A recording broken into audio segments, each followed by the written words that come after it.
बिस्मिल्लाहिर्रहमानिर्रहीम। अस्सलाम वालेकुम। क्या हाल है आप सबका? उम्मीद करती हूँ कि सब ठीक ठाक होंगे, खैरियत से होंगे। और अल्हम्दुलिल्लाह आज है ईद का दूसरा दिन। ये ईद के दूसरे दिन की सुबह है और अभी नाश्ते का टाइम है। रात को लेट काफ़ी हो गए थे और अभी भी सुबह लेट ही उठे हैं। तो अब ये जो नान थे ना, ये थे कल के पड़े हुए और बहुत सारे नान थे। तो मैं अब इनको पानी लगा के फ्राई कर रही हूँ। यहाँ पे कुछ तो मेरे से टूट भी गए हैं, लेकिन कोई बात नहीं। और कीमा बना हुआ था तो वो भी साथ में गरम कर रही हूँ। ये जो है इसको इतना ज़्यादा मैं नान को इसलिए भी फ्राई नहीं कर रही थी कि थोड़ा ड्राई ड्राई रहे, बहुत ज़्यादा ऑयल घी मुझे इसके ऊपर ना लगाना पड़े। मैंने अपने लिए ये करना था।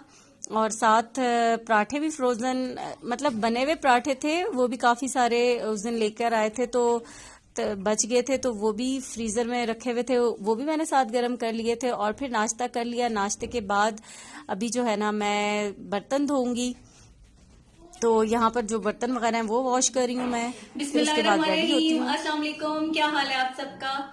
उम्मीद करती हूँ कि सब ठीक ठाक होंगे, मजे में होंगे और ईद सेलिब्रेट कर रहे होंगे। आज है ईद का दूसरा दिन और आज का जो मेरा आउटफिट है वो इस तरह से है, कुछ लॉन का ड्रेस है। और आज मैंने जाना है अम्मी की तरफ, अम्मी से ईद मिलने, और पिंडी से मानसेरा जाना है।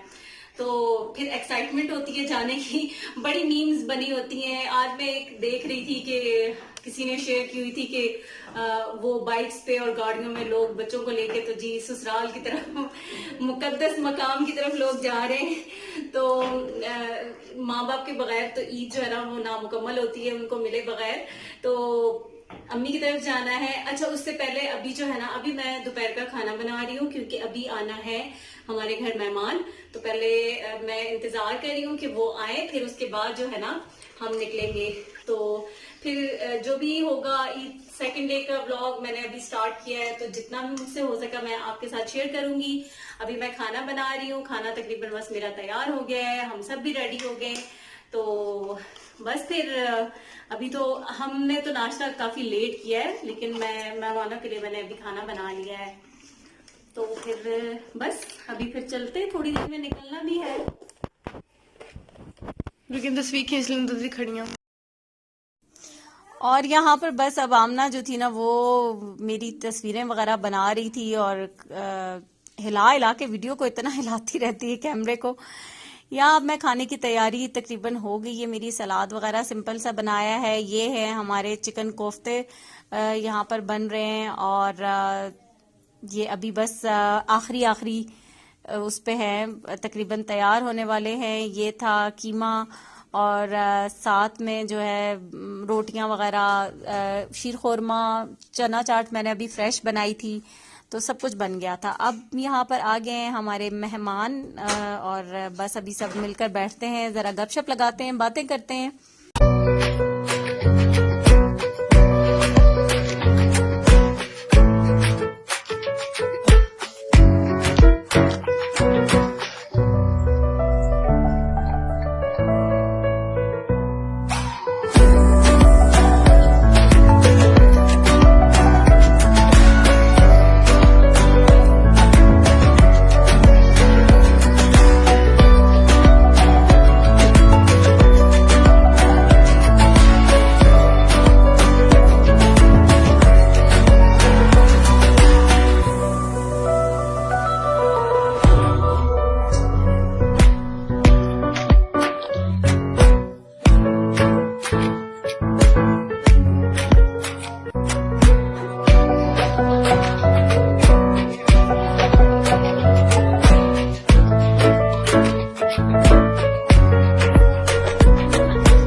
बस अब सबने मिल बैठकर खाना खा लिया है, गपशप हो रही है। और ईद पे इसी तरह से मिलना मिलाना होता है, बड़ा अच्छा लगता है। सब आपस में मिलके बैठ के बातें शातें करते हैं और एंजॉय करते हैं। अब हम निकल गए हैं मानसेरा जाने के लिए और अब इस वक्त शाम के बज रहे हैं 6। लेकिन ये कि इस टाइम पे अच्छा लगता है सफर करना। शाम के टाइम पे पहले तो खासी धूप थी, ये होता है कि शाम में रात में सफ़र करने में ज़रा मज़ा आता है। मुझे तो बहुत अच्छा लगता है, मज़ा आता है, एंजॉय करता है बंदा शाम का रात का सफ़र। और रश इतना अब मोटरवे की वजह से रश नहीं होता, वरना तो पहले जब जाते थे हम तो बहुत ज़्यादा ईद के दिनों में इतना रश होता था। सारे लोग उधर नॉर्दर्न एरियाज की तरफ जा रहे होते थे तो बहुत रश में 4-4 5-5 घंटे भी हम ट्रैफिक में फंस जाते थे। लेकिन अब ये है कि मोटरवे की वजह से ना अब इस तरह का सीन कोई नहीं होता। काले दिले बाज दी शौकीन रे कुड़ी दूर दूर जावे बीड़ी काले रंग। अच्छा, ये हम साइड पे रुके थे, कुछ तस्वीरें वगैरह बच्चों ने लेनी थी और यहाँ पर नजर आ गया हमें ईद का चांद। पहले तो हमें नजर नहीं आया, हमने देखा नहीं, तो यहाँ पर आज ईद के दूसरे दिन हमने ईद का चांद देखा है और यहाँ हमने बस चांद को देखकर दुआ की है। और अब शाम अंधेरा थोड़ा सा हो ही रहा था, तस्वीरें बना ली तो बस हम आ गए। और फिर घर आके तो बिल्कुल भी कोई होश नहीं रहता, कुछ नहीं होता, आपस में मिल के बातें इतना करने में और इस तरह से ही टाइम गुजर जाता है। ये नेक्स्ट मॉर्निंग है, ईद का 3rd डे है, सुबह का टाइम है। अब यहाँ पर हम कर रहे हैं नाश्ता और नाश्ता में है ये बना हुआ था टमाटर प्याज वाला ऑमलेट बनाया था, पराठे बनाए थे। फिर उसके बाद जब दिन को खाना खाने लगे तो भी मुझे नहीं याद रहा कि मैं कोई व्लॉग बनाऊं। अभी खाना खाने के बाद खा रहे थे आइसक्रीम मेरा भाई लेकर आया था अभी और सारे बच्चों के लिए वो कॉर्नेटो लेकर आया था और 4-5 हम बड़े थे तो हम ये वाली आइसक्रीम जो है ये अब बस। और यहाँ पर एज यूजुअल जो तकसीम का काम है वो मैं ही करती हूँ। अभी मैं यहाँ तकसीम का, सर्विंग का, सबको मैं सर्व कर रही हूँ, उसको इक्वल मैं कर रही थी कि अब सबको एक तरह से मैं सर्व कर लूं। तो फिर यहाँ पर बस वही आइसक्रीम मैं सबको दे रही हूँ और बाकी बच्चों को दे दी है। बच्चे अपनी सेपरेट जो है ना वो आइसक्रीम खा रहे हैं। और पहले मेरे पास छुरी नहीं थी, मैं चम्मच से ही कर रही थी और अब छुरी आ गई है तो छुरी से ही करके दे दिया है सबको।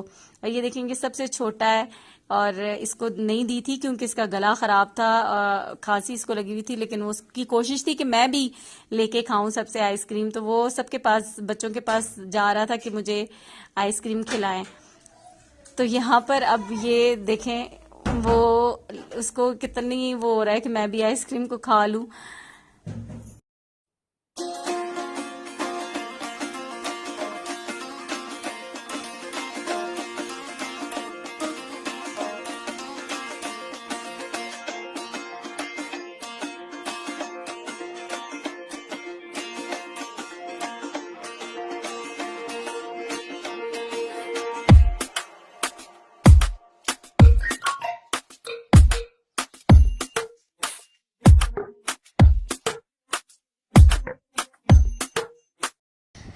ये बेडशीट है जिस कमरे में हम बैठे हुए हैं ना, ये बेडशीट ये मेरी अम्मी ने खुद हाथ से कढ़ाई की थी।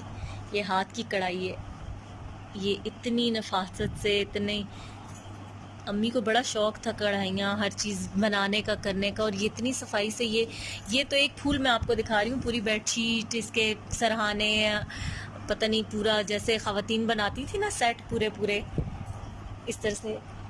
ये इसका सरहाना, हाँ ये इसका सरहाने के ऊपर ये देखें पूरी एम्ब्रॉयडरी। और इसको कहते थे करेला कढ़ाई। ये देखें कितनी अच्छी, कितनी खूबसूरत और कितनी नफासत से की हुई है। और ये तो अब तो कब का ये डालते हैं, मतलब इस्तेमाल करते हैं, लेकिन मैं आपको दिखा रही हूँ कि कितनी अच्छी की हुई थी। मशीन एम्ब्रॉयडरी भी अम्मी को आती है, हैंड एम्ब्रॉयडरी भी, और कपड़े स्टिच करना, सब कुछ तो अम्मी को शौक़ बहुत है। अब भी देखती हैं यूट्यूब पे कोई भी ट्यूटोरियल, कोई चीज़ें, तो उसको ज़रूर कोशिश करती हैं कि बनाऊँ।